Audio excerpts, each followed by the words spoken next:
Victim's daughter speaks out after arrest of John Wayne says. Mabulok na siya sa kulungan.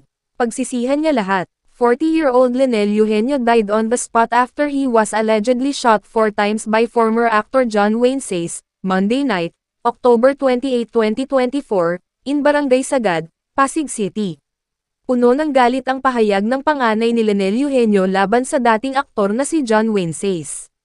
Si Lynel ang 40 anyos na binaril at napaslang umano ni John Wayne, 35, sa insidenteng naganap sa Barangay Sagad, Pasig City, noong Lunes ng gabi, ika-28 ng Oktubre taong 2024.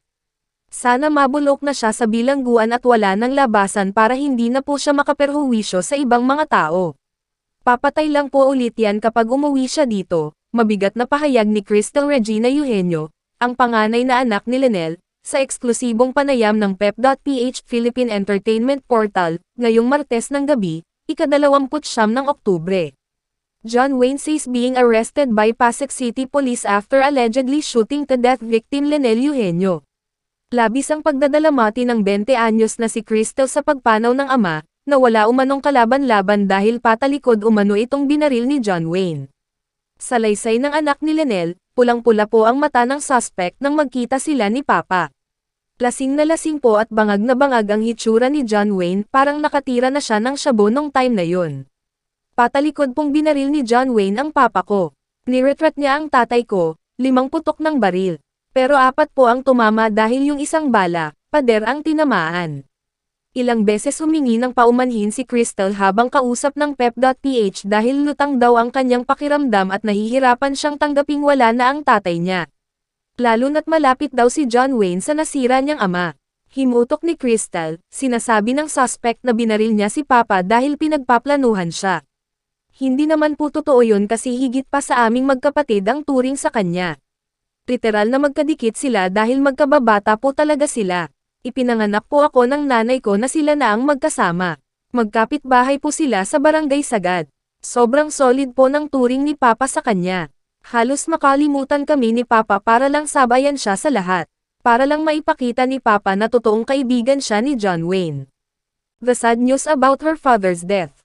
Paano nalaman ni Crystal ang malungkot na balita tungkol sa pagkamatay ng kanyang tatay? Lahad niya, naka-duty po ako sa Fire and Rescue Department ng Pasig City nang makatanggap ako ng tawag na patay na ang papa ko. Tulirong-tuliro po ako, hindi ko po alam ang gagawin ko, so ang ginawa ko, sumakay ako ng motorsiklo para puntahan ang tatay ko. Pagdating ko sa crime site, nadatnan ko na nakahandusay na si Papa sa eskinita. Nakadapa siya, as in wala ng buhay. Si Crystal ay naglilingkod bilang firefighter at medic sa syudad ng Pasig. Marami raw ang nakasaksi sa pagbaril ni John Wayne sa kanyang ama, ngunit hindi umano makalapit ang mga ito dahil sa hawak na baril ng dating aktor. Marami ang nakakita na si John Wayne ang bumaril kay Papa. Mga nagiinuman sila pero hindi sila makalapit dahil may baril na dala si John Wayne. Baka po sila ang madamay kapag nakialam po sila. Mariing kinontra ni Crystal ang pahayag ni John Wayne na binaril niya si Lynel dahil pinagpaplanuhan siya nito.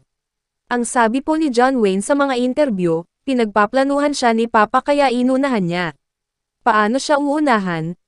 Patalikod niyang tinirada ang tatay ko. Tinraider niya. May mensahe ring ipinarating anak ang biktima kay John Wayne.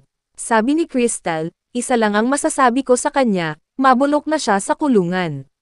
Pagsisihan niya lahat, ay lalaban po namin ito. Walang areglo-areglo. Buhay ang kinuha niya sa amin.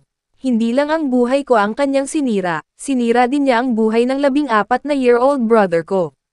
Huwag na po siyang lumabas sa bilangguan kasi marami pa siyang mapapatay rito sa labas.